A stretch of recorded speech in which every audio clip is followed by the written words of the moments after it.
Boa tarde, pessoal. Muito bem-vindos ao nosso 14º programa. Meu nome é Uli Holtz, eu sou consteladora e psicoterapeuta transpessoal. Tenho consultório em Sorocaba, atendo em constelação familiar em grupo e em constelação familiar com os bonequinhos Playmobil no setting individual. E muito obrigada por vocês estarem aqui novamente. E hoje eu quero compartilhar um pouco com vocês de uma experiência que foi muito rica para mim essa semana. Na terça-feira passada eu fui convidada por uma amiga muito querida aí para Tietê, né? Para a gente fazer uma palestra no Fórum de Tietê sobre constelações familiares no judiciário. E foi muito gratificante ver quanta gente interessada em entender como é que funciona esse pensamento sistêmico, onde esse pensamento sistêmico pode trazer benefícios para os relacionamentos. Então estiveram presentes alguns conciliadores de Tietê, né? Eu também sou conciliadora voluntária aqui no Sejusc de Sorocaba e foi muito gostoso poder compartilhar um pouco desse trabalho do Bert Hellinger, desse conhecimento, dessas leis que regem os relacionamentos nas famílias, no nosso entorno, quer dizer, leis que regem os nossos relacionamentos. Então, também estiveram presentes alguns jovens que fazem parte em Tietê através da polícia militar local, né? E quem os levou foi o Cabo Daniel. Agradeço muito por ele ter esse carinho especial por esses jovens, né? Onde eles têm um movimento, eles fazem um trabalho, que são Jovens Brasileiros em Ação. E eu fiquei muito comovida com a participação de todos eles, onde cada um também pôde experimentar um pouquinho através de uma palestra vivencial, onde a gente trouxe também, né, através de representantes, onde a gente trouxe da própria plateia, né, um representante para um pai, um representante para uma mãe, um representante para um filho que olha para esses pais. E como é que esses pais se sentem olhando para um filho? Então é muito interessante porque cada pessoa, cada representante que entra nessa vivência, nesse exemplo de relacionamento, então a pessoa que entrou no lugar de mãe, ela traz a história dela. A pessoa que entrou no lugar de pai também traz a história dele. Essa pessoa que se colocou como voluntário, como representante deste cliente, ele foi aqui um cliente, ele também sentiu como é que é olhar para um pai, olhar para essa mãe, como é que ele se sente neste lugar, como é que essa mãe se sente nesse lugar, como é que esse pai se sente nesse lugar, e as pessoas trazem as falas de como elas se sentem aqui. E de repente esse representante olhar aqui para esse filho e dizer, puxa, eu sinto indiferença, eu não vejo esse filho. E aí, quando a gente coloca um representante para o pai e um representante para a mãe deste pai, quando nesse lugar esse representante diz, puxa, agora com a presença dos meus pais, eu vejo o meu filho. E onde esse filho também pode entender que este pai, muitas vezes, não tem condição de olhar para um filho, porque ele ainda procura pelos pais dele. Ele não tem olhos para um filho, enquanto ele ainda procura resolver questões próprias dele. E nós trouxemos também vários exemplos, né? Nós trouxemos também uma família de criação, onde, de alguma forma, se isso deu errado, né? Esse filho, ele está numa família de criação, como é que essa criança se sente aqui? Se esses pais adotivos veem essa criança na sua origem ou não. Então foi muito bacana assim de perceber como é e onde é o lugar de cada um. E muito importante nesses trabalhos com jovens, muitas vezes esses jovens também vêm de histórias difíceis. Não era talvez o caso destes, né? Eu também não investiguei isso a fundo, mas quando uma criança vem e acontece alguma coisa difícil, então ela vai parar, por exemplo, num abrigo, ela não tem condição de ficar em casa, às vezes ela não encontra na família próxima, seja com avós, seja com tios, seja pessoas de laço de sangue, quando ela não encontra uma possibilidade de continuar na família, muitas vezes ela vai e acaba indo para um abrigo.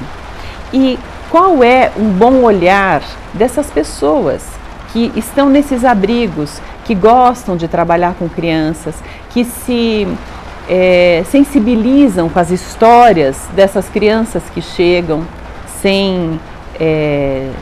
com um lar desfeito.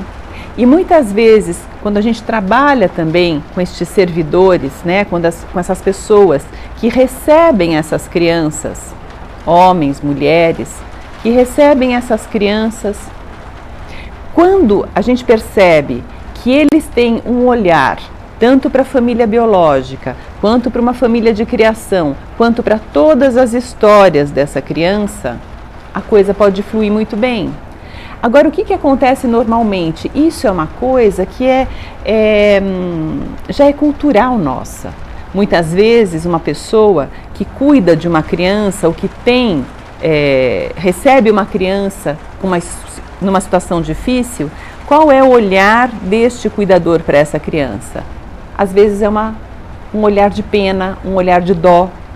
E quando eu olho com dó para essa criança, eu tiro dela a força dela.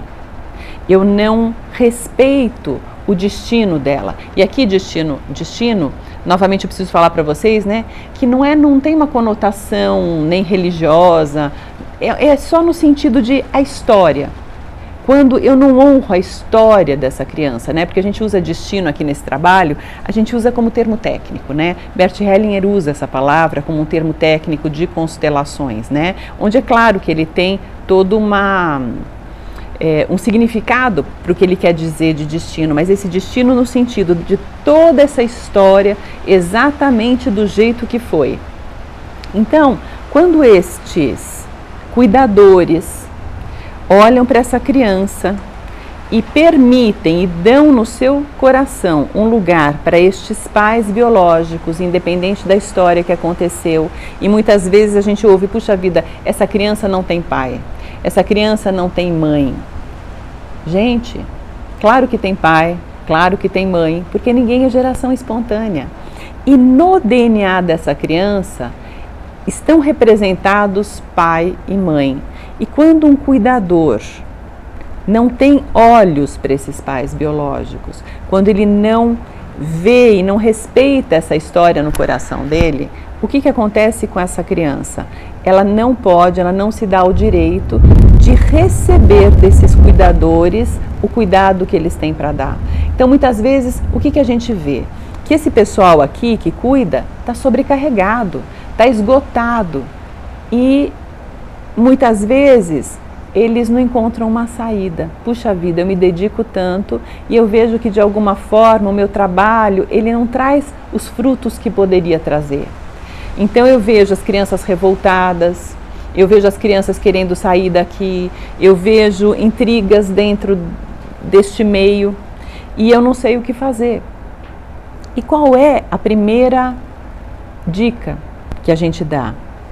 Olhe para essa criança e veja nessa criança, atrás dessa criança, dê um lugar atrás dessa criança para os seus pais biológicos.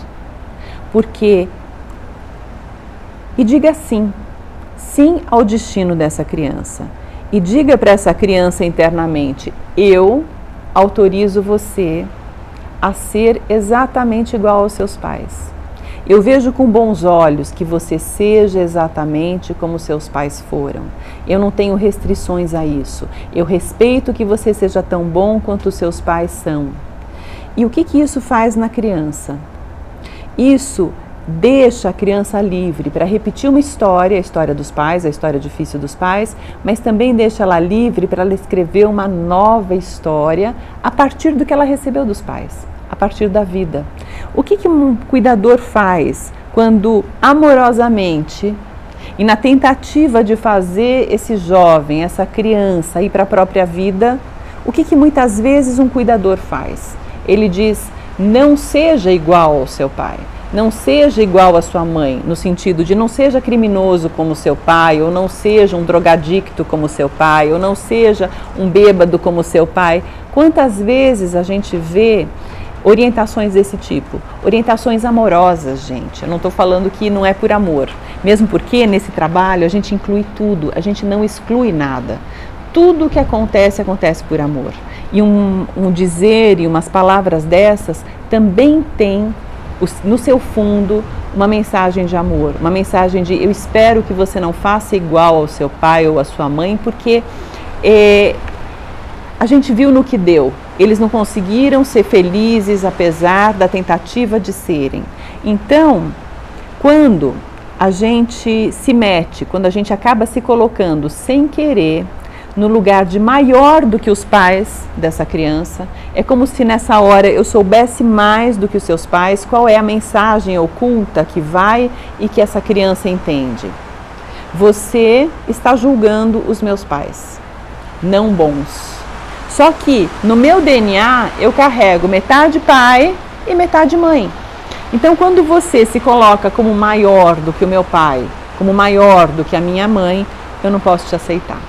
Eu não posso aceitar o que vem de você se você não me respeita na minha origem, se você não me respeita enquanto 50% mãe, enquanto 50% pai. Agora, quando um cuidador, ele toma isso no seu coração e ele passa a dar um lugar no seu coração para toda essa história do jeito que ela aconteceu, e ele diz sim, no meu coração, eu vejo com bons olhos se você repete a história dos seus pais. Eu não tenho restrições a isso. Mas se você quiser, você também pode fazer diferente. E se você quiser fazer diferente, ou se você quiser fazer igual, tanto faz. Eu estou aqui. E você pode contar comigo no tempo que você estiver aqui. Então, isso fica leve para essa criança. E essa criança passa a poder aceitar e receber tudo de bom que ela recebe nesse abrigo. Então, outra coisa, né, que é importante, crianças que crescem em abrigo. Quando elas fazem 18 anos, elas precisam também sair desse abrigo. E aí fica outra questão, como é que nós vamos preparar esses jovens para eles poderem ter sucesso na sua vida? Para eles poderem dar certo na vida, para eles poderem ir para o seu lugar. E aí, de novo, a gente chega naquela mesma questão que a gente fala em todas as nossas lives, em todos os nossos programas, que tudo começa em pai e mãe. Então, quando a gente devolve esta criança, este filho aos seus próprios pais e o ajuda no seu caminho de entender essa história, de deixar o pacote do pai e da mãe com eles, com todo o respeito, mas onde a criança diz, né, eu digo sim à vida. Você pai, você mãe, já me deram tudo aquilo que eu preciso, a vida. E se eu faço algo de muito bom com a vida, eu honro vocês nisso. Se eu ouso, se eu me atrevo a ser mais feliz do que vocês foram, eu honro vocês. Eu levo vocês comigo, no meu DNA, na minha nova história daqui para frente. Porque, gente, o nosso primeiro sucesso aconteceu com a nossa mãe. O sucesso do nascimento, do sair do útero, do respirar, a primeira respirada, a primeira mamada. Às vezes a primeira mamada não aconteceu aqui, mas o sucesso da vida, o sucesso de colocar a carinha para fora e respirar pela primeira vez aconteceu com a nossa mãe. E com o nosso pai, esse sucesso de ir para o mundo, o dinheiro tem tudo a ver com ganhar dinheiro, trabalho, profissão com a mãe, mas o trabalho, o êxito no trabalho tem a ver com o pai. Então, a importância da gente devolver os pais aos seus filhos, para que eles tenham sucesso, para que eles fluam na vida deles dali para frente, para que eles possam escrever uma nova história, uma história de amor no positivo, porque muitos deles conheceram uma história de amor no negativo, numa compensação deslocada, de exclusões, muitas exclusões. Então, pessoal, eu quero dizer para vocês que eu estou muito feliz de estar mais uma vez aqui com vocês hoje e estou muito feliz de poder começar a participar e levar essas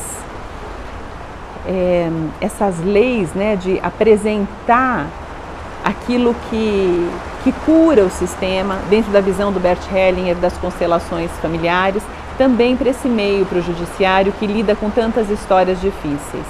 Então é isso que eu queria dizer por hoje e eu agradeço muito a presença de vocês estarem aqui compartilhando, apesar de eu não comentar, né, pelo Face direto, mas é que eu me confundo, depois eu acho que fica muito enfadonho, mas se vocês tiverem perguntas, sugestões de temas que vocês gostariam de ouvir falar sobre eles, eu estou à disposição e vocês podem me mandar.